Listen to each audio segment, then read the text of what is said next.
Good evening. We have over 116 people who are already here, so we are happy to welcome you and to kind of wait for the other people too. I'm Lou Nalhot, and I'm the president of the League of Women Voters of Washington. I'm here with Kathy Sakahara, who is the Washington League's lead advocate on elections with money and politics. She has led our democracy advocacy work for over 10 years and has served as our vice president of advocacy. And our special guest tonight, I am particularly pleased to be with Kristin Eberhard, who I will introduce in just a moment. I want to welcome all of you. Many of you are league members, and this may be redundant for you, or this may be something that you were not aware of, but you know, the League of Women Voters of Washington has about 2,700 members in 20 different leagues with a number of units at large. So we are celebrating our 101st anniversary next month. February 14th is our birthday or anniversary date. Just a little highlight about the league, and then you'll know more about Sightline. We have two organizations. We have a nonprofit education organization that does voter education and translates ballots and registers voters and hosts candidate forums and debates and that sort of thing. We also do quite a bit of civic education. We're in the schools. And then we have another organization that is the advocacy organization, and that's really who you are with tonight. So I'm putting on my sort of advocacy / education hat with you. We do all of our advocacy work and lobbying based on positions that the League of Women Voters has. And so some people just last week asked me, a league member, how do we get a position?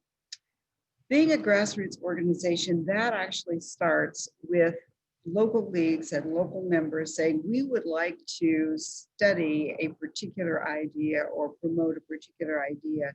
And so they come together and they propose a study at convention, and convention says, yes, go forth and study. And that usually takes a while because we are determined to be very, very objective in this. A study is done, it's checked for accuracy and objectivity, and then some consensus questions are developed. And then those go to all of our local leagues, and we discuss these things. We talk about, you know, the pros and the cons, and should we say this or should we say that? And a consensus comes about, and that is not based on a vote. It's really and truly based on what do people really understand and believe about something. So that consensus then becomes the basis for a position. And so the League of Women Voters has many positions on things, but they're always the result of this study and consensus process, which is a little bit different than a lot of organizations. Sorry. Kind of a crazy place here. We also have an opportunity to adopt positions based on the work of other local leagues or state leagues or the national league. So we can actually use some of their positions when we want to advocate on something. So it's always good to know kind of where we're coming from and how we got here. The league's priorities include democracy, of course, that's our wheelhouse, but also diversity, equity, and inclusion, and climate. So those are kind of the stars in our crown, if you will. But we lobby on many other issues because we have many issues, we have many positions, and it depends a lot on what our members are most interested in as to whether or not we mount lobbying campaigns about things. So you'll see us in a lot of different areas. We really are a nonpartisan organization. And what that means is we don't support candidates. We don't not support candidates. We are absolutely clear that we're not about candidates. We are about public policy, and we are about issues. We are not about politicians, and we are not about parties, but we are very political. Please keep that in mind as you comment in the chat section. I also want you to know that we're recording this, and that recording will be available on LWVWA.org as soon as we can sort of put that together. So you'll be able to get a video of this particular program. It is with a great deal of pleasure that I introduce to you Kristin Eberhard. She's the Director of Climate and Democracy at Sightline Institute, and she is a proud member of the League of Women Voters and has served the Portland, Oregon's League Board for 2 years. She researches, writes about, and speaks about climate change, policy, and democracy reform. Before joining Sightline, Kristin worked at the Natural Resources Defense Council, NRDC, some of us know it by, leading its California climate work in San Francisco. Then she moved to Southern California office to help the largest municipally owned utility in the country get off coal and onto energy efficiency and renewables. She has taught courses on climate change and energy law at Stanford Law School and UCLA School of Law. Kristin graduated with honors from Stanford University, cum laude from Duke University School of Law, and earned a master's in environmental management from Duke's Nicholas School of the Environment. She's here to talk with us about her new book, Becoming a Democracy, how we can fix, let me see if I can get this for you, how we can fix the Electoral College, gerrymandering, and our elections. I have to tell you that it is an eminently practical and inspiring book. And if there's anything I think we need right now, it's someone to inspire us and be very, very practical. What a delight to have you with us, Kristin. Thank you. Well, thank you so much for that warm welcome, and thank you to everyone for being here tonight and for your interest in the book Becoming a Democracy, and just for all the work that you do in helping support democracy as League of Women Voters members. So first, just for those of you who aren't familiar with Sightline, I'd like to tell you a little bit about us. Sightline is a regional think tank here in the Pacific Northwest. We've been around for more than 25 years, and we research policy issues to help give local decision makers the best possible information when they are writing and passing laws. And our mission is to make the Northwest a global model of sustainability, strong communities, a green economy, and a healthy environment. We have 12 staff members spread across Washington, Oregon, Idaho, and Alaska. And of course, these days we are all on Zoom all the time. So here we all are using Zoom to give ourselves silly hats and accessories. But we are actually very serious policy wonks. And in our decades of policy wonkery, what we've discovered is that many of the policies that we're trying to pass that would help us grow these strong communities and healthy environment, or in my case, I spent more than a decade working on climate change policy, and it's very popular, and yet it's so hard to actually get it into law and to take action. So since we're researchers, we started trying to figure out why that is. And what we discovered is there's a lot of design flaws that create a disconnect between what people want and what policies our decision makers feel able to pass.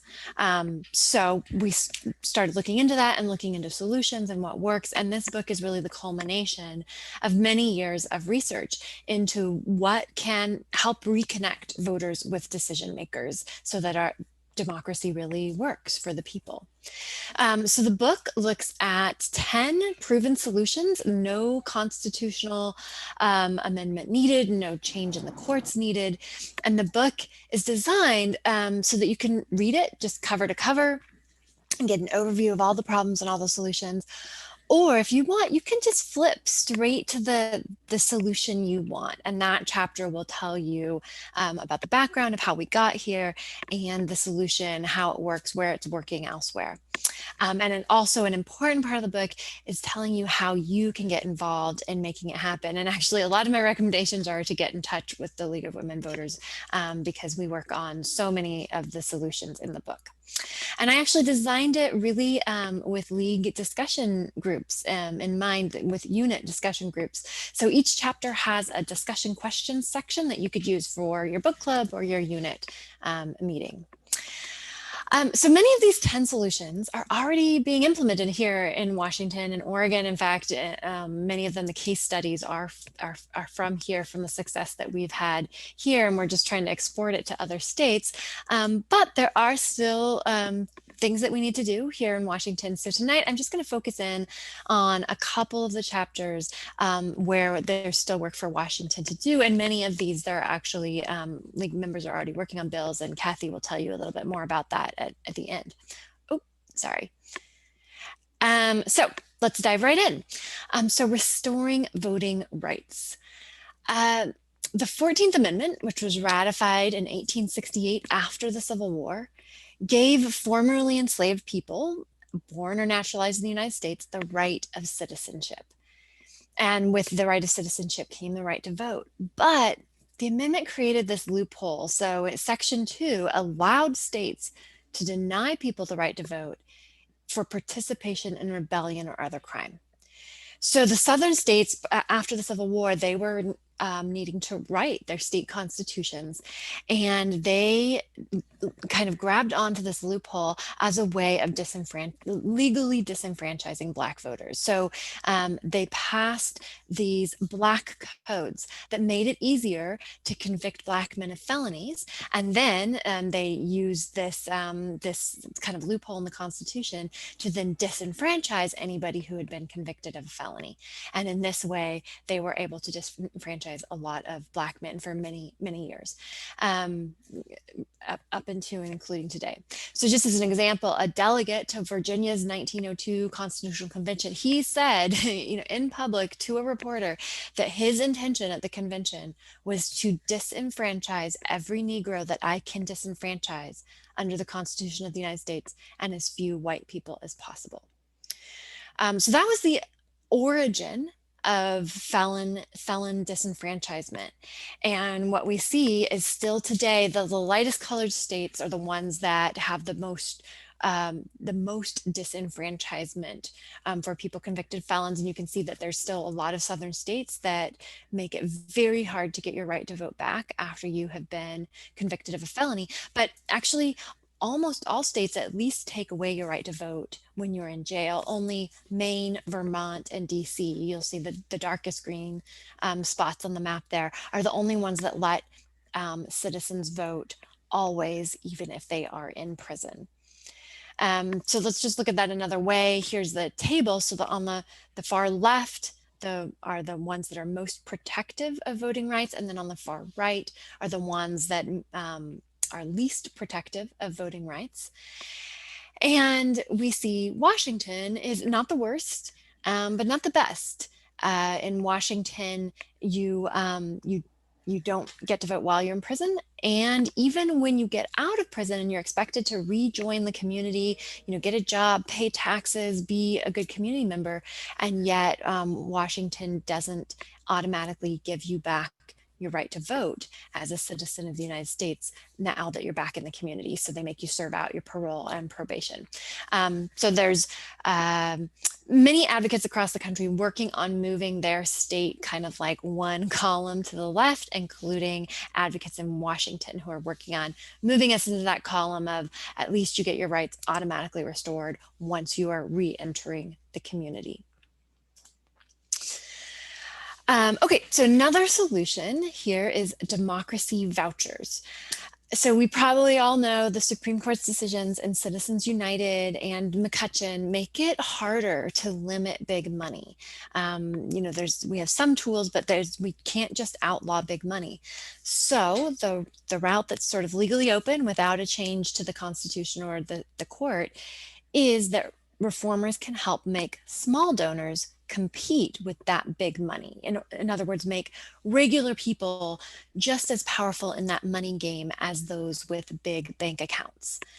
So several cities do this with a public match program that amplifies small donations. So if you only give $10, there'll be a public match that makes that a $60 donation. But here in Washington, Seattle is pioneering an even more effective program, and it's called democracy vouchers. So whereas that public match program that like New York and Los Angeles do, it still requires you to have money. You still have to have that $10 to give in the first place, and then it gets amplified. But Seattle's democracy vouchers mean that even if you have no money in your pocket, you've spent all your money just putting a roof over your head and food on your table, you can still be a donor. everyone in the city gets $100 worth of democracy vouchers, and they can donate it to a candidate of their choice who has opted into the program. And to opt into the program, candidates agree not to take any big money. So no donations over $250. And they also agree to play by strict transparency rules. So this really changes the game. It means that if you want to take those big checks over 250, you can, but now you're not eligible to ask people for the democracy vouchers. And if you say no to big money, you can still run a competitive campaign because you can raise enough money from people with their democracy vouchers. So Seattle voters overwhelmingly said yes to this in 2015. 2017 was the first election that used it, and the results have really been remarkable. There was an explosion of donors. So usually very few people are able to give money to campaigns, and democracy vouchers just exploded the number of people who became donors. And so these were all people who wanted to participate in this process. They wanted to have kind of more of a role in civic life, but they just didn't have the money to participate. And now they don't have to have the money, they have a voucher. So and what we've seen is that, you know, becoming a donor can be sort of this gateway drug, if you will, to really being more involved in democracy. People feel like, oh, I'm part of the system, my voice matters, and they become more civically engaged. They start paying more attention to elections. They start volunteering because of that feeling that I am important and my voice does matter.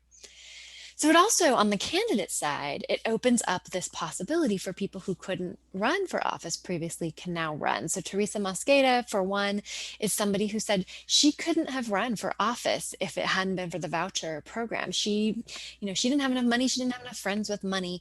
And so she never would have stepped up and run for city council if it had not been for vouchers. And now she is a city councilor. She is fighting for the rights of working people, for people without housing, and just bringing a voice to the council.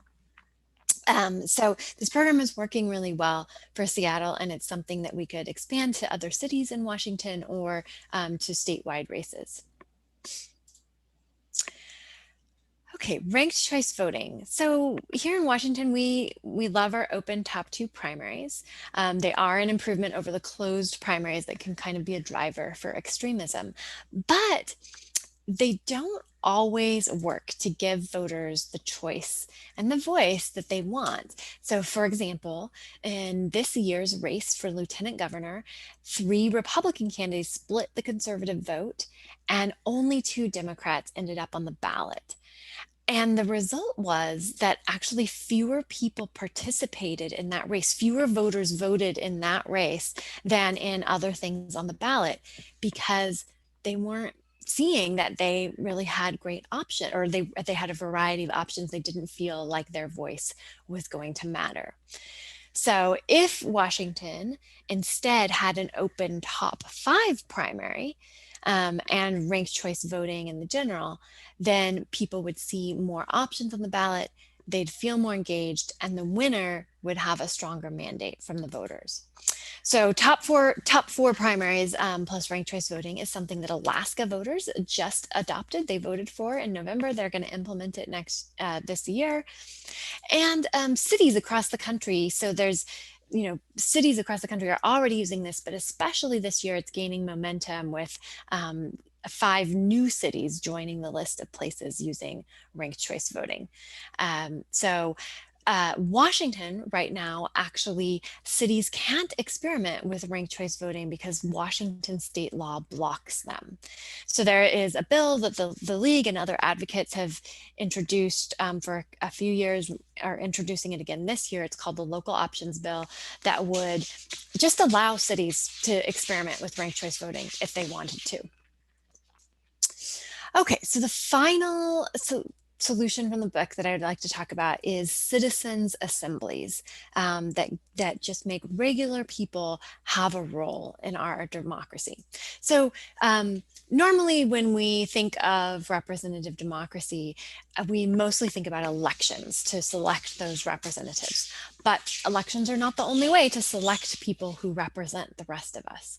So in recent years, groups have really been perfecting a method of a curated lottery. So it's a random selection of people, but then curated to make sure that they actually reflect the people they're meant to represent. So as an example, in Oregon, the Citizens Initiative Review selects about 24 people who represent all of Oregon in terms of their age, their race, gender, geography, education level, political party affiliation, and voting frequency.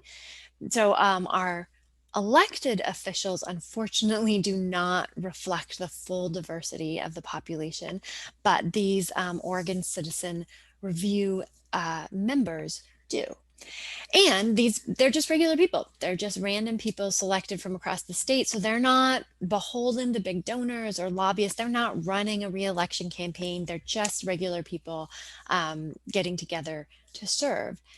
And what Oregon tasks them with is reviewing a high profile ballot initiative to try and figure out what it really does. And they have time, they have access to advocates and experts. They get to discuss with each other so that they can kind of get the perspective from somebody from a different part of the state or a different walk of life. And oops, sorry. I accidentally went through my presentation. Let's go back. Here we go. And so then what they do at the end of that is they write a description of the ballot initiative that then goes in the voters pamphlet and says what it really does from an unbiased. Excuse me, Kristin, I'm sorry to interrupt you, but we're seeing your entire screen as opposed to just your, okay. we're also seeing your notes. So I thought I should let you know that. Thanks. Before we were, of course, just there we go. There we go. Thank you. All right. So they write this ballot, they write a description of the ballot initiative, and it goes on the voters pamphlet. And we've been doing this in Oregon since 2011, and so have a lot of experience of voters, what this means for them. And what we found is that voters really find it helpful. They are better informed about what the ballot initiative actually does. They're more likely to vote on the initiative because they feel this trust of like, okay, somebody, regular people like me gave me an unbiased description of what it is. I don't have to just depend on special interests. And it can actually change their mind. So there was a particularly controversial ballot initiative that the initiative review sort of included in their description, something that neither the pro nor con campaigns had really brought out. And that was helped change some voters' minds. And then people just feel more effective. They feel like, oh, regular people like me can have a say and it can matter. And politics isn't just a money game. It's also something that regular citizens can be involved in. And so here in Washington, the League and others are bringing a bill to create a citizen initiative review in Washington, similar to the one that exists in Oregon.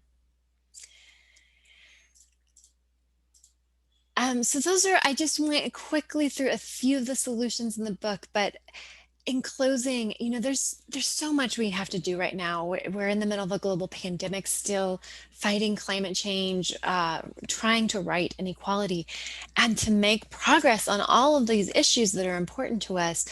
We need functioning institutions of government. So we need to spread the solutions that are already working in Washington. We need to export those to other states, and the solutions that are working only, in cities or in other places, we need to adopt them here in Washington. And if we can do that, if we can spread these solutions, these are all road tested.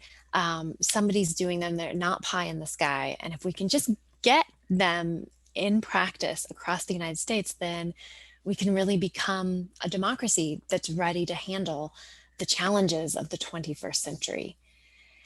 So I hope that you'll check out the book. It's available in color, in black and white, as an ebook, and hopefully next week it'll be in an audiobook version. And with that, I'd love to discuss your questions. Thank you so much. That was very, very interesting. And I am seeing right now most of the questions are around the democracy vouchers, but I'd like to just take a few minutes before we get into those to share with folks what we're doing, what in particular what the League of Women Voters is doing around some of the issues that Kristin just referenced. And if you read the book, you'll see that there, and she mentioned there are 10 solutions that she talks about. She didn't talk about some of them this evening because we already have them, and we've been very successful in getting things like same-day registration. Obviously, we have mail-in voting, which was a huge controversy across the country, but boy, we had that down pat this last year. We have online voter registration, we have automatic voter registration, pre-registration for 16 and 17-year-olds. So we've accomplished a lot, but as she said, we still have some work to do. So I just want to talk very quickly about the status of the bills that she referenced. And so the first one she talked about is voting rights restoration, and I failed to write down the bill number, but I will tell you the good news is that bill was heard today, and it will have an executive committee in an executive committee next week. And what that means is the House State Government Committee held a hearing and heard from a number of people, and then next week they will vote on whether or not to move it forward. And I just have to make a quick plug. The sponsor of that bill is Tara Simmons, who is herself someone who's come out of the correctional system and the judicial system. So she understands this issue very well. And her second sponsor is someone by the name of Jesse Young, who's actually a very conservative Republican, but he understands this issue. He's been touched by it. His family's been touched by it. And he's very enthusiastic. So she's really done a great job of making this, getting bipartisan support and working across the issues. So this is a bill that we expect to move quickly through the House, and we hope it will move in the Senate. I will also share with you that if you go to our website and you sign up for our legislative newsletter, you'll get reminders whenever these bills not only are moving, but where they need your attention. So that's what we're doing in terms of voting rights restoration. The Citizen Initiative Review, Kristin doesn't even know this because right before we got together, I did find out that the bill will be dropped tomorrow. Senator Sam Hunt is dropping the bill tomorrow. I don't have a bill number, but I will, and hopefully in about 14, 18 hours, I'll have a bill number, and that will also go on our webpage, which you can access from our legislative newsletter. And I have talked a bit, and I know Kristin has, about the Citizen Initiative Review, and the responses I'm hearing from audiences is just phenomenal. And their first thought is, why would anyone oppose this? So we're optimistic about that bill. It has a fiscal note, and that is a challenge this year. So we are aware that that's a sort of an extra challenge, but that's something we're very excited about. Ranked choice voting, the league, as you know, Lunel talked about, that the way we take positions is we study things. So we studied that, and we came up with very strong positions in favor of ranked choice voting, and we have supported that bill over the past couple of years. Well, the bill that was introduced this year, which is House Bill 1156, gives local jurisdictions the option of incorporating ranked choice voting. It also gives them the option of eliminating odd year elections, which would mean that all elections would be held on even years. So local jurisdictions, city council, school board, all those things would be on one ballot. And the beauty of the league is we study things carefully and then we take a position. And that also means that there are some things we haven't studied.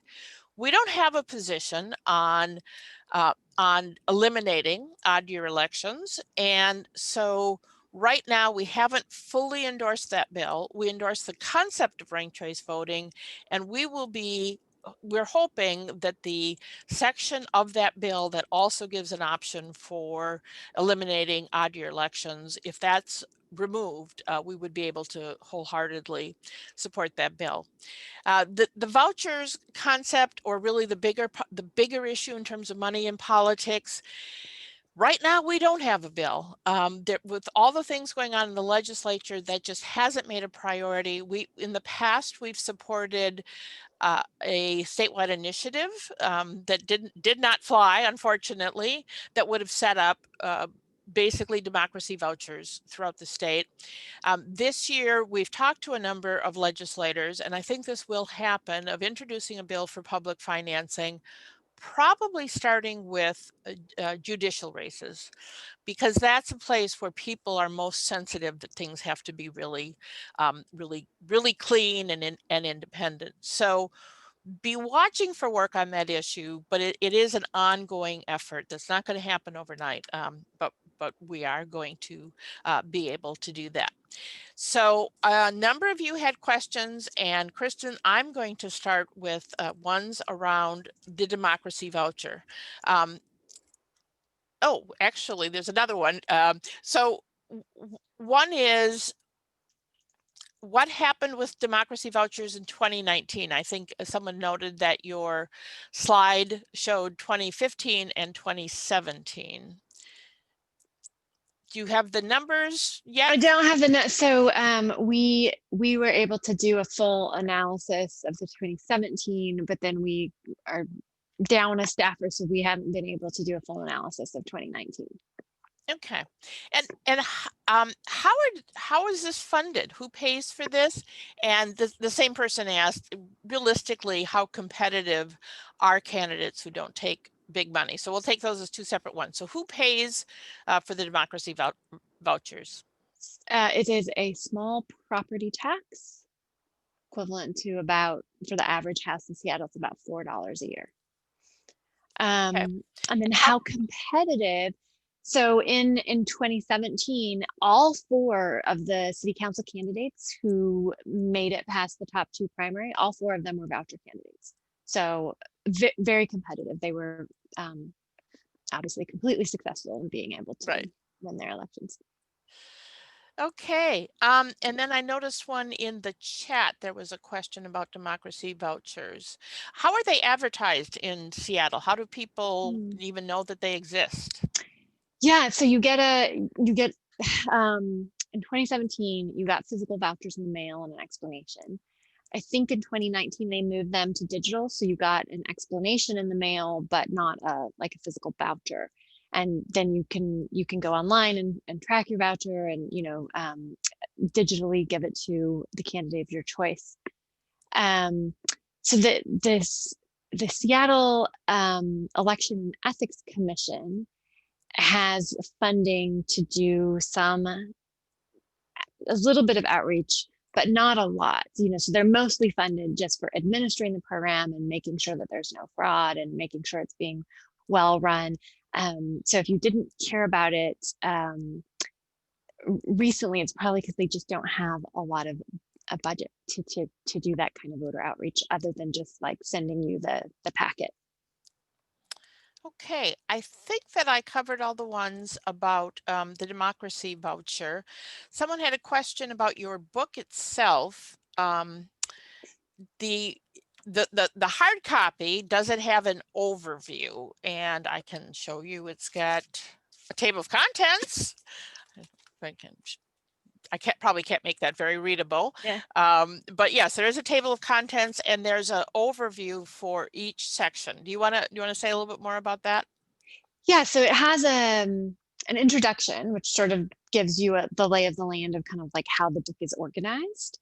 And then the 10 solutions are organized into 3 sections. So essentially there's all of the voting rights solutions in section 1, and then all of the equal representation solutions and equal representation is section 2, money is section 2, and then the citizens assemblies is the section 4. So the introduction kind of lays that out, how the solutions all hang together. And I should say that same person also said she found I think she found your overview of the ebook very helpful. And Yeah, the ebook is the same as the physical book. So yeah, so if you found the overview in the ebook good, then it's in the physical book too. Okay, and somebody wanted to know if the ebook, looks like she answered her own question, if it would be available for libraries. Yeah, and I've contacted a few of the bigger libraries to offer the book. I haven't contacted all the small ones, but I've done like King County and Multnomah County. Super. Does the book offer suggestions in terms of how to take the first step towards those solutions? If someone's not involved, what is the first step? Yeah, so I know what I think it is. Yeah, in many cases, the first step is to contact your local League of Women Voters. And so I list other organizations, you know, for the League is involved in almost every one of the solutions. And then I list other organizations. Some are just work on one solution. So for each solution at the end, I have a list of the organizations that you can contact. And then there's an appendix at the back with a little more information about each of those organizations and how you can get in touch. So that's sort of the first step, is that if you're interested, there might be other people who are already interested in working on it in your area. And so the first step is just to hook up with them. Right. And obviously we like the reference to the leagues or different local leagues. So we have a question about the Electoral College, which we didn't talk about tonight. What can be done to fix the Electoral College, and especially after the recent challenges and the efforts to upend an election? Yeah, so I didn't touch on this. The chapter 7 is all about the Electoral College, and it's all about how to make the use the existing Electoral College to elect the popular winner. But some of the problems that we've seen in the last week are caused by just the fact that we have an Electoral College, right? So we have a popular vote in November, and then, you know, the electors vote in December, and then Congress certifies the electors' votes in January, which is sort of a drawn out and multi-step process compared to other elections where people vote. You certify the results and that's the end of the story. So unfortunately, those sort of steps are laid out in the Constitution. So without a constitutional amendment, you can't change that whole process of the electors voting and Congress certifying it, which created some room for mischief, I guess is a light way of saying it. But the part of the Electoral College that means that the person who won the most votes right now doesn't always win the election. In fact, in 2 of the 6 most recent elections, the person who won less votes won the election. That part we can fix, and that's in chapter 7. All right, terrific. Another challenge we're facing that this state, we're better than most, but we're still not perfect, is the issue of gerrymandering. So what are the remedies you suggest for dealing with gerrymandering and redistricting in general? Yeah, so gerrymandering, chapter 8 is all about gerrymandering. And, you know, independent redistricting commissions like what Washington already has are kind of a first step. But what the book lays out is that ultimately gerrymandering is an inherent risk of having single winner districts, which the United States is kind of an outlier. Only former British colonies use single winner districts. Anyone who's written a constitution in the last century doesn't use them. And so the solution there is to move from single winner districts to proportional representation. And there's various ways of getting there, but that is the change that will then make it basically impossible to gerrymander no matter who's drawing the lines.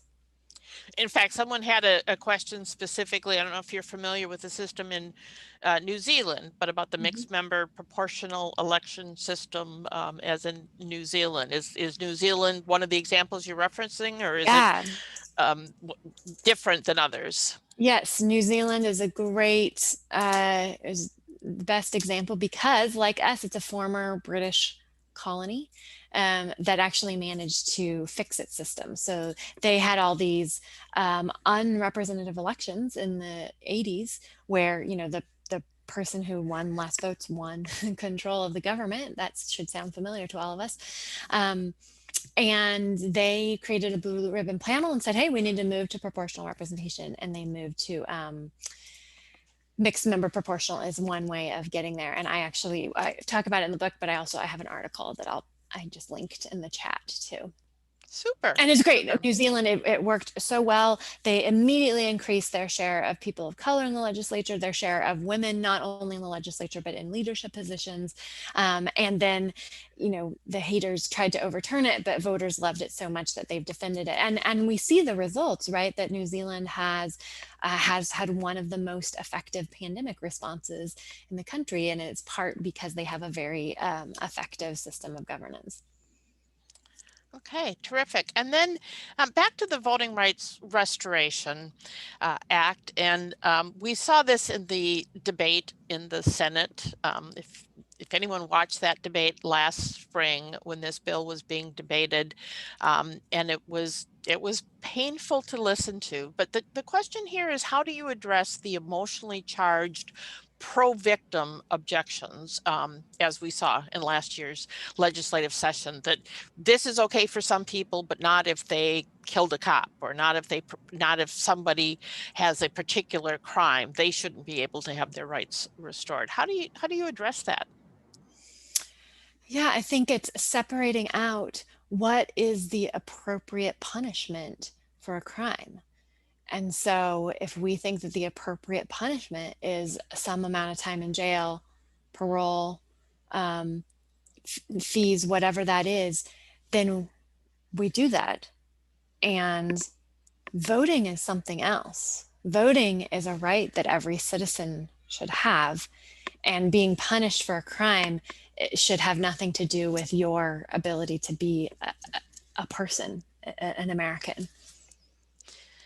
Excellent. And the other thing that I've been hearing as I listen to Representative Simmons, who sponsored this bills, and others, is that, and we don't often think about this, that most of the people coming out of prison are also survivors or victim. They don't like use the word victim, but survivors of some sense. Someone goes to prison, it's often they haven't had the best life up until that point.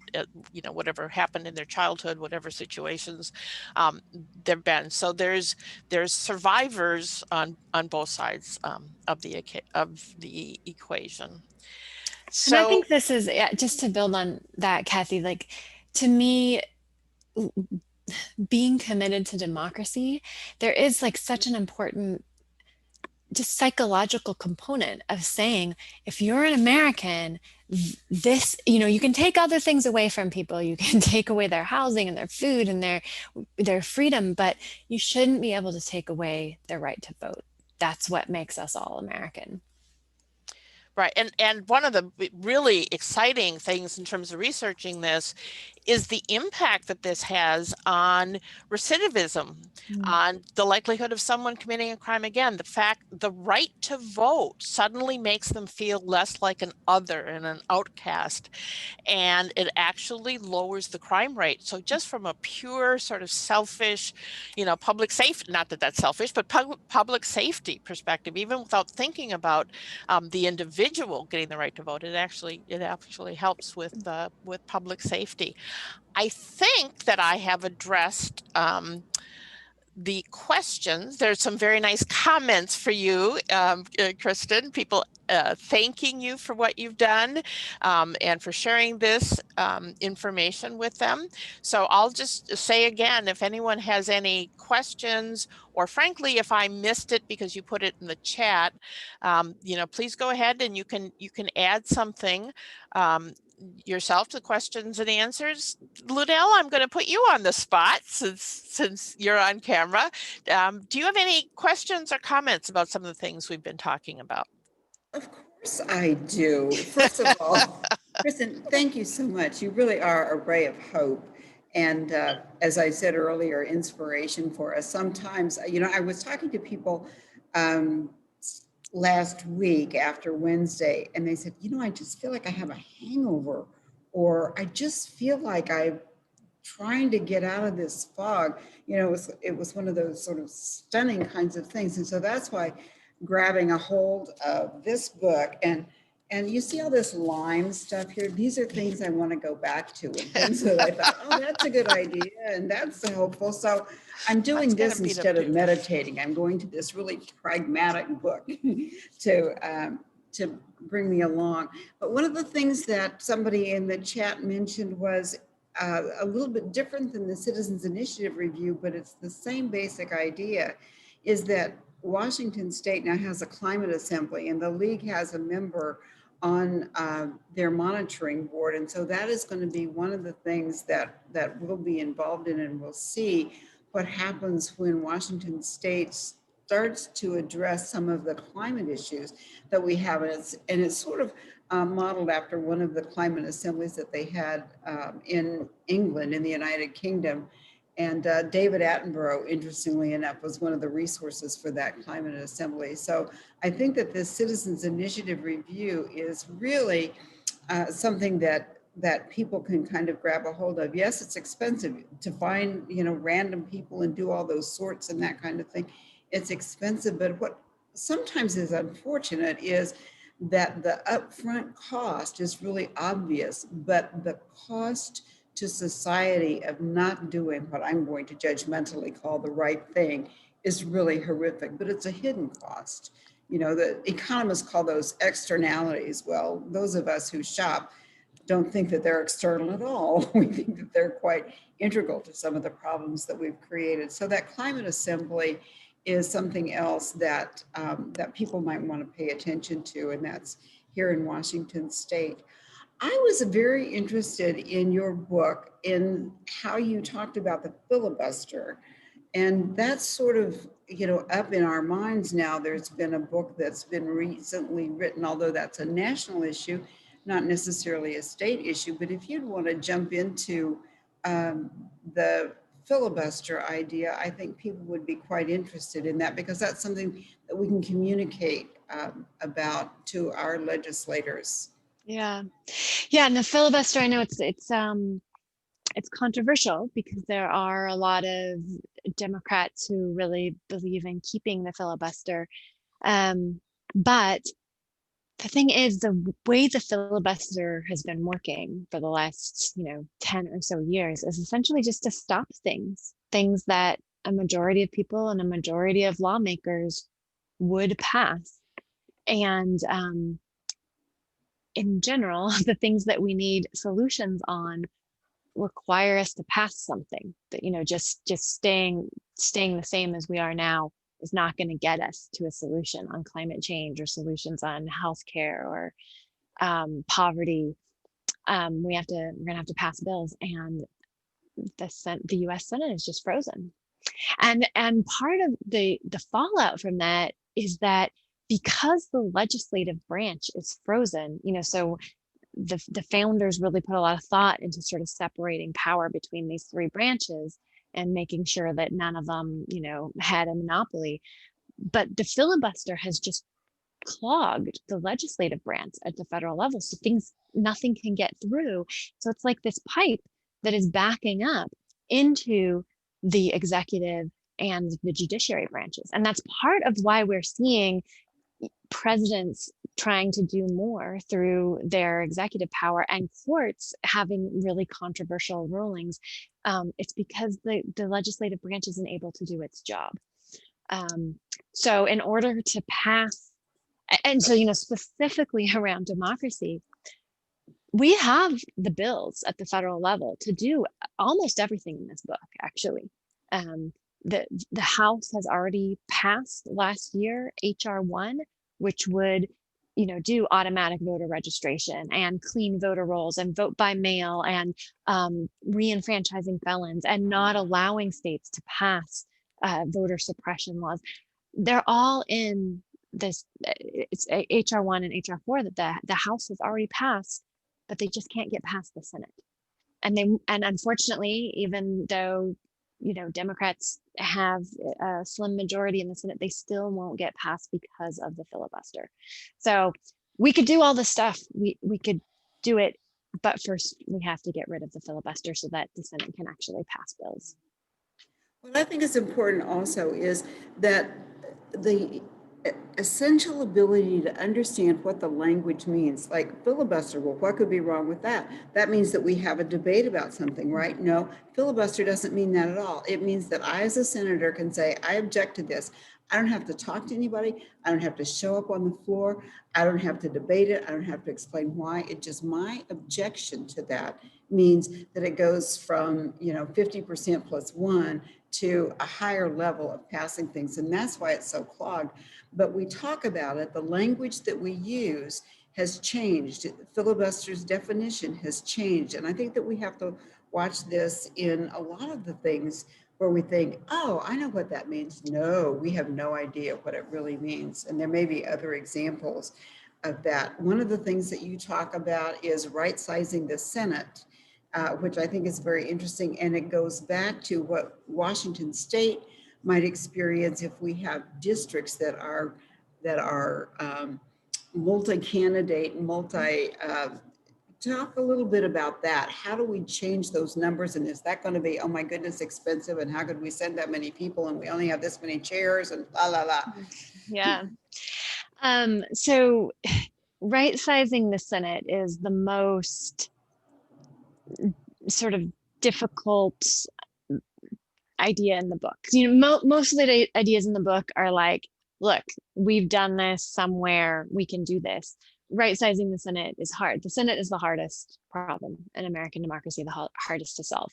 But the basic problem with the Senate is that the Senate represents states, not people. And states, when the Constitution was written, yeah, there were some bigger states and smaller states, but the biggest was only 13 times as big as the smallest. And now the biggest state is 70 times as big as the smallest. And so it has created disproportionate unrepresentation in the Senate. And then the other thing that happened is, that when the Constitution was originally written, it was very clear that the Senate was for states, not for people. That the people's house was for the people and the Senate was for the states. And so people didn't elect their senators. The state legislators chose the senators because they were there to represent the state. And now we elect our senators. So we have this weird disconnect where we feel like we're electing senators should represent the people, and then they don't. So short of amending the Constitution, the only way to solve that is to make states be not quite so different in size. And we actually can do that. The Constitution has a way for us to divide up states or combine states. And so thinking about, well, why are some states so huge and some so small? Maybe they should all be a more manageable size, and then it wouldn't be that big a deal for them all to have 2 senators because they'd all be representing about the same number of people. Well, it's kind of fun, California has wanted to have Northern California and Southern California for a long time. And Washington has wanted to have Eastern Washington and Western Washington for a long time. And there are a lot of states like that. So it might not be such a stretch. I'm not sure it would be good. Yeah, and here in Oregon, somebody just, in this most recent election, they put on the ballot in a bunch of Eastern Oregon counties, do you want to be part of Idaho? And it was very close, but a couple counties had it on the ballot. Or like Chicago, Illinois, there's a movement to make Chicago, or like the county that Chicago's in, its own state, and Southern Illinois, which is more rural and feels like it doesn't have a lot in common, its own state. So yeah, that's the other thing. It's like we have these huge states, and is there really a common interest that this whole state has, or would it make more sense to have states drawn around a sort of more of a geographical or cultural commonality? Which takes us back to lots of what is the basis for drawing a line. Yeah. Somebody is asking in the chat about Oregon and the winner-take-all situation. I missed something. About winner-take-all in Oregon? What is the question? Let's see. Well, winner take all. So I should explain that phrase. So winner take all just means that in an election, there's just one winner. And so, especially like for congressional districts where it's hundreds of thousands of people who are in a congressional district, or even, here in Oregon, it's, we're not that big of a state, and yet, senators represent over 100,000 people. And so the idea that you're going to have one person who really well represents that 100,000 people, that's, it's probably not going to happen, right? There's going to be a diversity of views amongst those 100,000 people. And so if you have one winner take all, meaning just that one person wins the only seat for that district, there's going to be a lot of people who feel unrepresented. And so the idea of proportional representation is that you have more than one person from a district. So maybe you would have 3 or 5 representing a district. And so between them, probably you're going to have maybe a couple Democrats, a couple Republicans, maybe a Green Party, maybe a Libertarian, sort of depending on what the people of that district want. And in the end, most people in that district are going to feel represented by at least one of those 5 people. And just mathematically, most people in the district will be able to vote for somebody who actually goes on to represent them. Whereas, Washington has top 2, but in Oregon, we just had in this most recent election 4 races where the person who won less than half the votes. So that means that not only are they not representing everyone in their district, but more than half of the people in their district did not want them as their representative. And yet they're going to Salem as the one person representing everybody in that district. So that's, the pitfall of one winner take all. I noticed another interesting question about electoral college just came in. There's a few states that have passed basically the I'm drawing a blank on it, the compact. The National Popular Vote Compact. And Washington has. Yeah. And this person says Oregon hasn't, but I know that it was coming close. It came close recently, Oregon passed it. Yeah. So you did pass it. We did pass it. So Yay. It was the Senate leader, Peter Courtney, didn't like it and just prevented it from coming to a vote, even though it easily had the votes in Oregon for a decade. He prevented it coming to a vote for many, many years, but he finally let it come to a vote in 2019. So Oregon is now also a member. So we're a few more votes closer to the magic 270. Yeah, we're at 196. Need 270 to take effect. All right. Well, it is 6:30. I can't believe how quickly this went. This was so interesting and so much fun. So we've shared with you how to get the book, and certainly if you want to reach out to Kristin at Sightline directly. Kristin, did you put your email address in here? I had it on the thing, but I'll type it in too.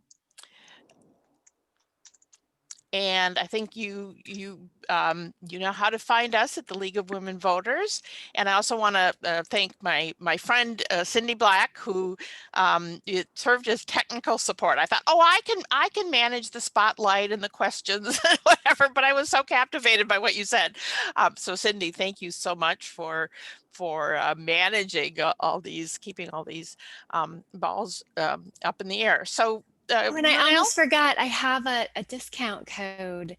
So Cindy's been putting in the link to the book. If you order it from BookBaby, which is our self-publishing house, and you use the code LWV25, you can get 25% off. Terrific. And does BookBaby is it just the hard copy at this point? They have both, and the code will work for either. I have to say Amazon's ebook download process is smoother than BookBaby's. You have to kind of download the file and then put it on your phone, but it ultimately works. And they'll print and ship the book to you. And you said there'll be an audio version soon. The audio version, yeah, it's all recorded and edited. I've got it uploaded. Yay! Is it your voice? It's me. Yeah. Yay! I uploaded it today. So now I'm just waiting on Amazon to check it and approve it and get it up. So Okay. Well, I want to thank you, but I also want to ask Lunel to sort of bring us to a final close with some closing comments, if you have any. Well, I'm absolutely thrilled, Kathy, with what you and Kristen have put together this evening. And of course, it would have been impossible without Amy Piloff and Cindy Black, because, you know, if we don't have these people on drums and horn, we got nothing going. So, and the 100 people that signed up and showed up, we're grateful, and we expect to see a lot of yeast coming out of this. We thought that we would hang out for a few minutes in case anybody wanted to jump in, perhaps in the chat, but our formal program is finished, and what a great, great evening this has been. Thank you. So thank you all. Thank you all. Absolutely. The color book. Okay. So does anyone, oh, what is it again? Somebody asked a question of what is again, but I'm sorry, Anne, I don't know exactly what you're referring to. Do you want to retype your question that says what is the something again? That The code, linked article. LWV25. Yeah, the code for Book Baby Oh, is maybe that's what it was. The LWV25. book code. Thank you. LWV25. Oh, it's LWV25. And that'll get you 25% off. Terrific. Terrific. So we'll stick around for a few minutes and see if anyone wants to type in a question. And so Cindy, don't hang up on us quite yet.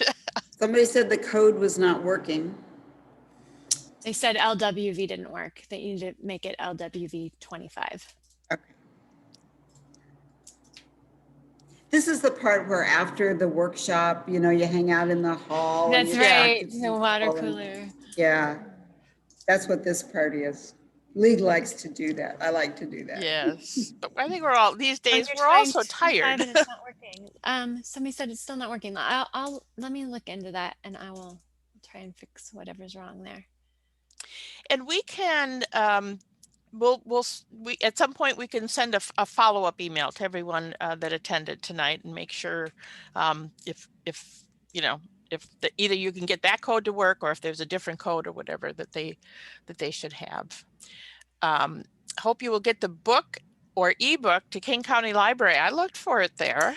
I asked, they said that they were going to look and see if it meets their standards. Oh, actually, so I haven't heard back from them again.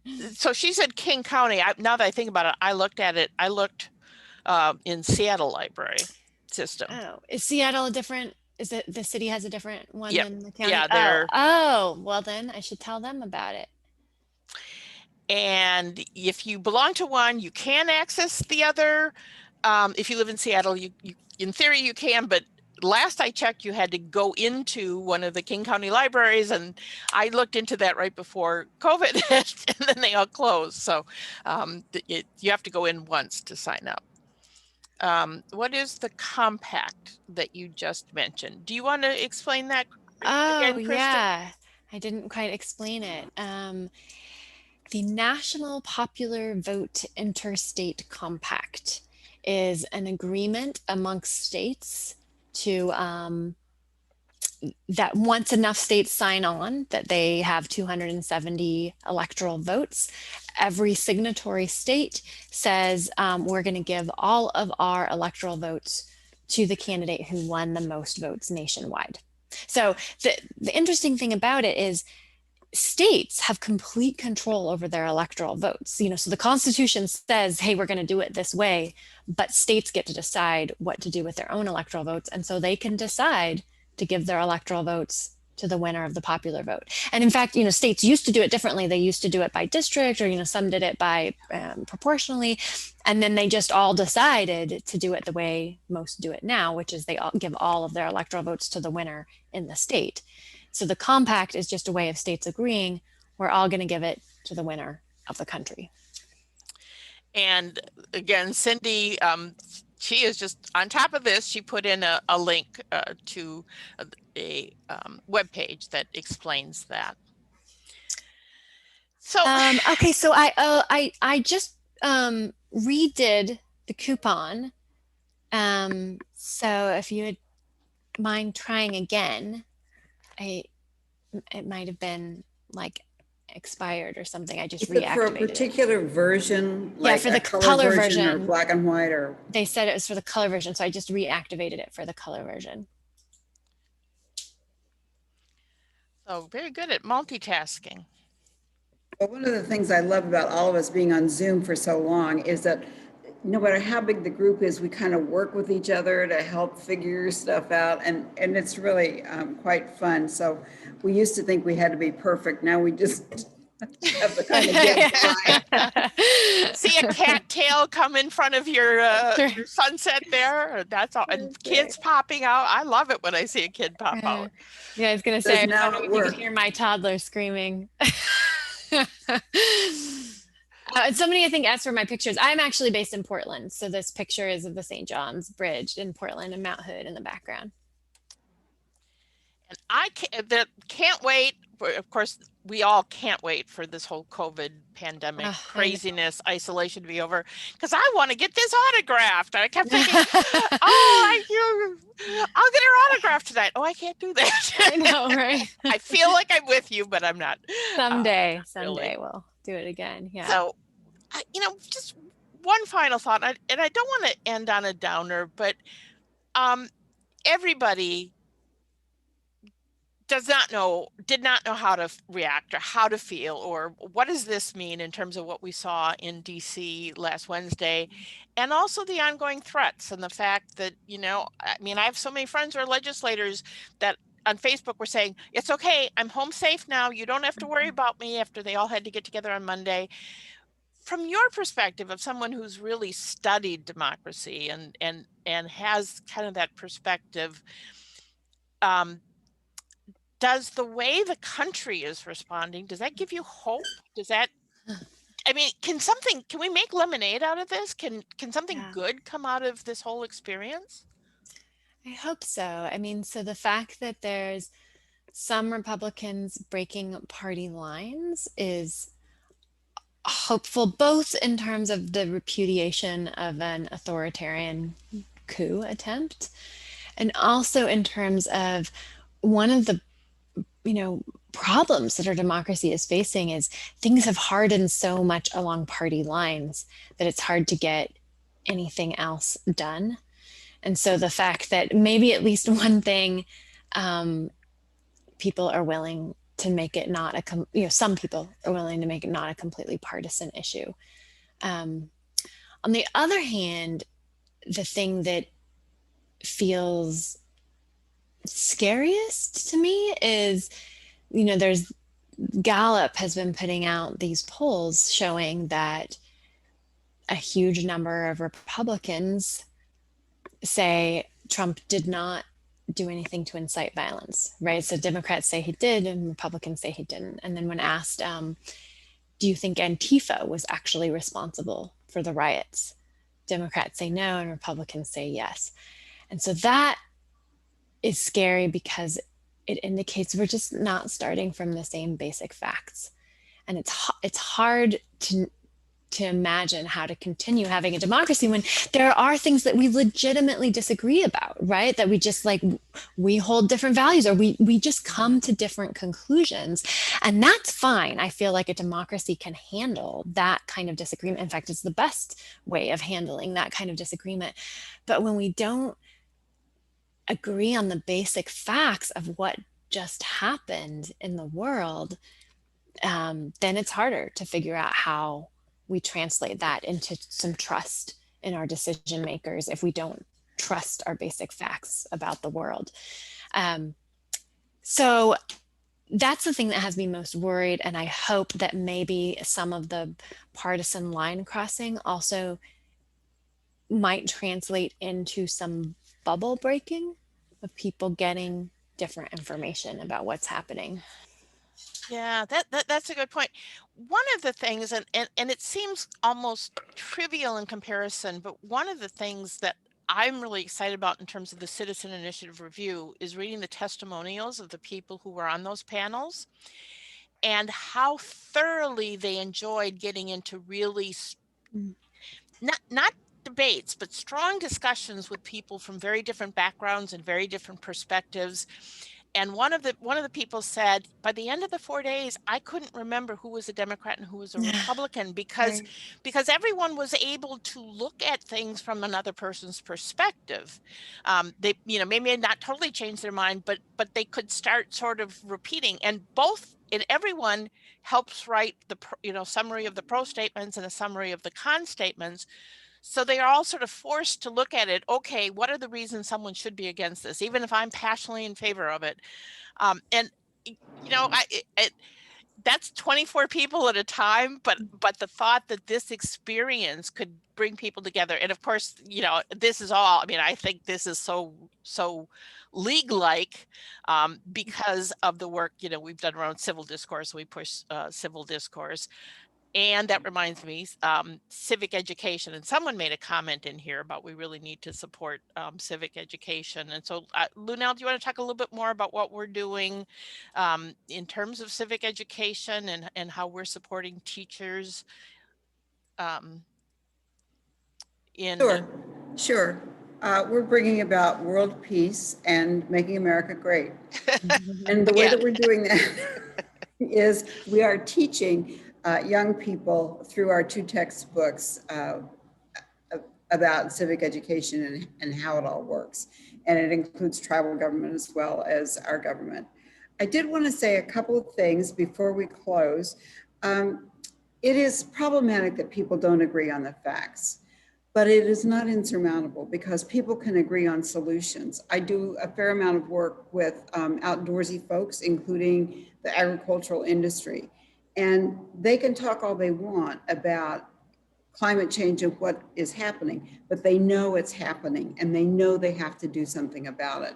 And so sometimes you don't agree on why you have to do something about it, but you can agree on the steps that you take to do something about it. So that's my little Pollyanna piece for you. The other thing that we're doing, we being the League of Women Voters, is when we see an issue that we would like to have promoted in the legislature, we contact that league's district and say, you are constituents of this particular elected official. We would like you to contact that elected official and talk to them about how important this issue is. And we got people all over the state of Washington. It doesn't matter if I say it or you say it, but it matters if a constituent says it. And we have made more friends one at a time by having a constituent say, this is really important to me. I mean, sometimes it works, sometimes it doesn't, but at least it gives you, some agency to move forward.